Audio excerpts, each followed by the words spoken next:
2025 সালের এসএসসি পরীক্ষার্থীদের 13 তারিখে কিন্তু ইংরেজি ফার্স্ট পার্ট পরীক্ষাটি অনুষ্ঠিত হতে চলেছে। তো অনেকেই বেশি টেনশনে আছো যে প্যারাগ্রাফ কোনগুলো পড়া উচিত এবং কোন প্যারাগ্রাফগুলো পড়লে তোমরা কিন্তু 100% কমন পাবে।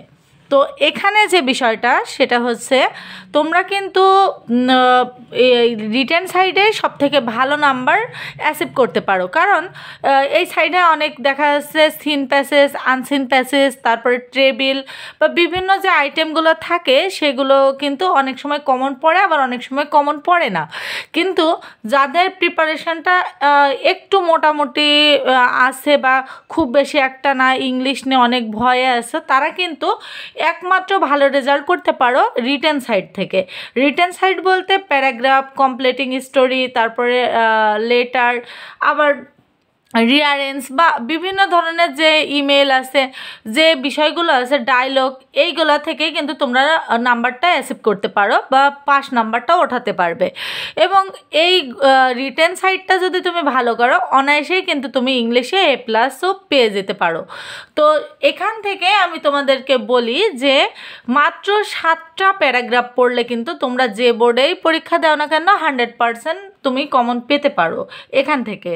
কারণ বিগত বছরের প্রশ্নগুলো অ্যানালাইসিস করলে দেখতে পারবে 2019 বা 2018 থেকে 2024 সাল পর্যন্ত কিন্তু এই 5-6টা বা 7টা প্যারাগ্রাফের মধ্যে কিন্তু একটু ঘোরায় পেঁচায় এসেছে। হয়তো এবছর একটা এসেছে, অন্য বছর আর একটা এসেছে, তো এভাবেই কিন্তু এসেছে। তো তোমাদের মহামূল্যবান সময়গুলো আমি নষ্ট করব না, খুব সংক্ষিপ্তভাবে আমি ভিডিওটা তৈরি করছি এবং এই ভিডিওতে তোমাদের আমি প্যারাগ্রাফের সমস্ত ট্রিক্স বা প্যারাগ্রাফে কিভাবে কমন না আসলেও ভালো করতে পারবে আর কোনগুলো পড়লে কমন পাবে সেইগুলো নিয়েই কিন্তু থাকছে আজকের ভিডিও।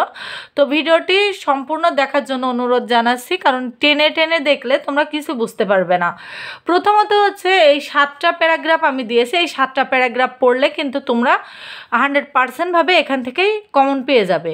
প্রথমটাই দেখো,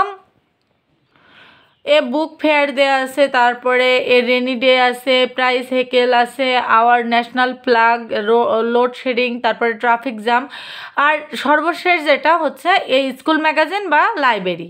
তো এই স্কুল ম্যাগাজিন আর লাইব্রেরি এই দুইটা কিন্তু একই রকম। হ্যাঁ, এখানে হয়তো অনেকেই বলতে পারো যে ম্যাম আমি তো স্কুল ম্যাগাজিন পড়েছি, আমার লাইব্রেরিটা পড়া নেই, তো সেক্ষেত্রে আমি কিভাবে লিখবো?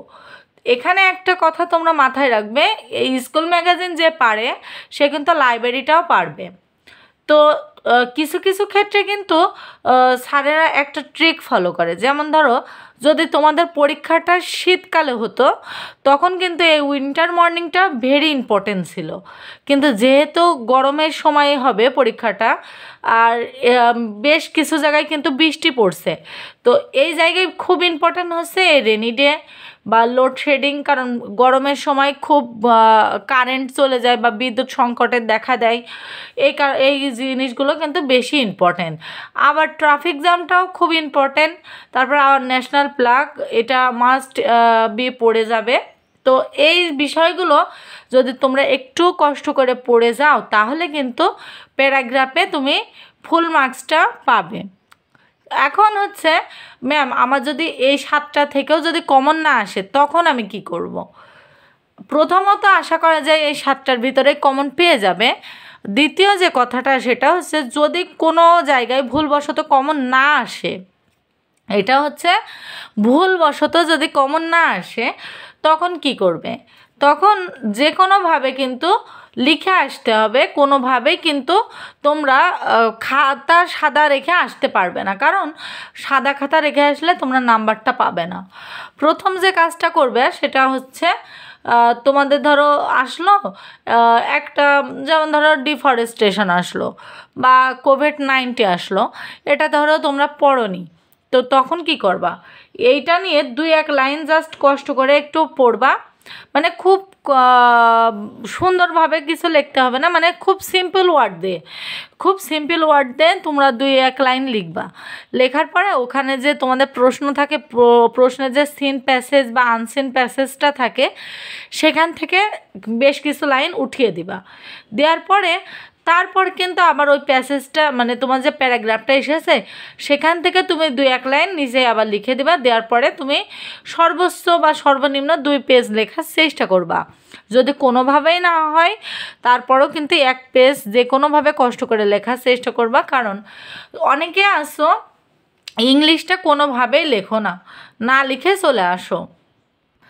এই যে না লিখে চলে আসো এটা কিন্তু খুব মানে বাজে একটা অবস্থা সৃষ্টি করে। কারণ তোমাদের ওই যে 1 থেকে 9 পর্যন্ত বা 7 পর্যন্ত যে প্রশ্নগুলো আসে এখানে কিন্তু পুরোটাই কাটমার্ক, মানে হলে অ্যান্সার, না হলে ফুল কোরাস দিয়ে দেবে। তো রিটেন সাইড এমন একটা সাইড যেখানে কিন্তু স্যার তোমার খাতাটা পুরো লাইন টু লাইন পড়ে দেখবে না। তুমি একটা প্যারাগ্রাফ লিখলে, ধরো একটা শিক্ষাবর্ষে পরীক্ষা দিচ্ছে 3 লক্ষ স্টুডেন্ট, তো 3 লক্ষ স্টুডেন্টের সাপোজ এটা আমি একটা আনুমানিক ধারণা দিচ্ছি, তো 3 লক্ষ স্টুডেন্টেরই কি খাতায় প্যারাগ্রাফ পড়ে পড়ে নাম্বার দেওয়া কি সম্ভব? কোনো দিনই সম্ভব না। যার কারণে স্যারেরা কিন্তু বেশি ফলো করে হাতের লেখাটা বেশি একটা কাটাকাটি করেছে কিনা, আর মাঝখানে মানে স্যারেরা দেখে বেশিরভাগ প্রথম 2-3 লাইন আর শেষের 2-3 লাইন। তো সেক্ষেত্রে তোমরা এই যে ট্রিক্সটা বলছি এই ট্রিক্সটা কিন্তু সম্পূর্ণ, যদি প্যারাগ্রাফ কমন না আসে সেক্ষেত্রে তোমরা এই ট্রিক্সটা ফলো করবা। আর যদি কমন আসে তাহলে তো খুবই ভালো।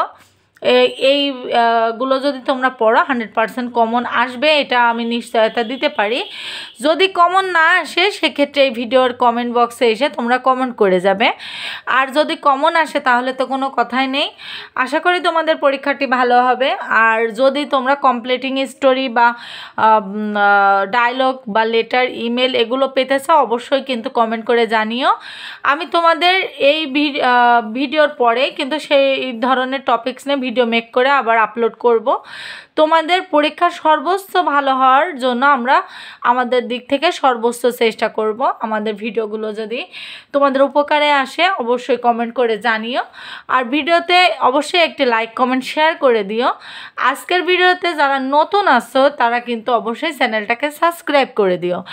আর যারা বাংলা পরীক্ষাটা নিয়ে অনেক টেনশনে আসছো যে ম্যাম বাংলা পরীক্ষাটা অনেক খারাপ হয়েছে বা খুব একটা ভালো করতে পারিনি, তাদের জন্য শুধু একটাই কথা বলবো, সেটা হচ্ছে একটা পরীক্ষা খারাপ হয়েছে তো কি হয়েছে, এখনও তো বেশ কয়েকটা পরীক্ষা বাদ আছে, তাই না? যদি তুমি সর্বোচ্চ বা সর্বনিম্ন 8টা সাবজেক্টে প্লাস ওঠাতে পারো তাহলে কিন্তু তুমি ফুল নাম্বারটা তোমার GPA-5 বা প্লাস আসবে। তো সেক্ষেত্রে একটা সাবজেক্টে খারাপ হয়েছে বলে তাই নিয়ে মন খারাপ করে থাকবা আর কোনো কিছুতে মন বসবে না, বা অন্য পরীক্ষাগুলো সেই পরীক্ষার টেনশনে খারাপ করবা, এটা তো হয় না, তাই না?